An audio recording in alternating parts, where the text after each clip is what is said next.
भाजी मार्केट स्थलांतरित केल्यापासून या जागेमध्ये असलेल्या गाळ्यांमध्ये गैरप्रकार सुरू झाले आहेत. किल्ला भाजी मार्केट स्थलांतर झाले आणि ही खुली जागा तशीच पडून राहिली. येथील दुकान गाळ्यांची तोडफोड झाली आहे. या व्यतिरिक्त या परिसरामध्ये गैरप्रकार घडत असल्याची तक्रार होत आहे. मुळात ही जागा कॅन्टोन्मेंट बोर्डच्या हद्दीत असल्याने अद्याप या जागेविषयी महानगरपालिका आणि छावणी परिषद यांनी चर्चात्मक निर्णय घेणे आवश्यक होते, पण तसे झाले नाही. अशा ठिकाणी पे पार्किंग किंवा जनतेच्या सोयीस्कर ही जागा डेव्हलप करून महानगरपालिकेला किंवा छावणी परिषदेला रेव्हेन्यू मिळू शकतो.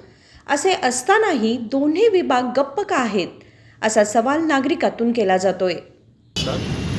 ही शहरातील जुनं भाजी मार्केट होतं, ती जागा आता खाली वेस्ट पडलेली आहे. त्याची चांगला उपयोग करून घ्यावा असं महानगरपालिकेला आमचा हे आहे. परत जुनं भाजी मार्केट होतं तेव्हा हे भरलेलं दिसत होतं. आता भाजी मार्केट शिफ्ट जरी झालं तरी हे खालीच पडलेलं आहे आणि याचा दुरुपयोग चालू आहे. तरी पण महानगरपालिकेनं लक्ष द्यावं असं आमची इच्छा आहे. इथे त्यावेळेला कसं होतं इथं वातावरण? त्यावेळेला पूर्ण गजबजलेलं होतं आणि माहिती पण असणार, ट्रॅफिक वगैरे जाम होते.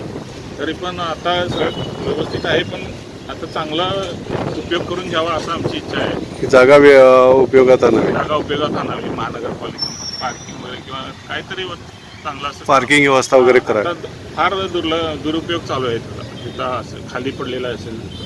तुमच्या विचारानं इथं काय उपयोग करता येईल की शहरातील पार्किंगसाठी काय वगैरे? शहरातील पार्किंग किंवा आतलं भाजी मार्केट ते रस्त्यावर बसून विकतात, त्यांना आपल्याला इथं शिफ्ट करा. गाळे आहेत त्याच्यात काय तर जरा दुरुस्ती करून त्यांना द्या असं. किल्ला सभोवती असणाऱ्या भाजी मार्केटची जागा खुली आहे. यावर शहरातील जनतेच्या दृष्टिकोनातून एखादी योजना राबवून या जागेचे उत्पन्न सरकारला करून घेता येते, पण अधिकाऱ्यांनी याकडे लक्ष दिले तर हे शक्य आहे. ही जागा डेव्हलप होऊ शकते का, हे येणारा काळच सांगेल.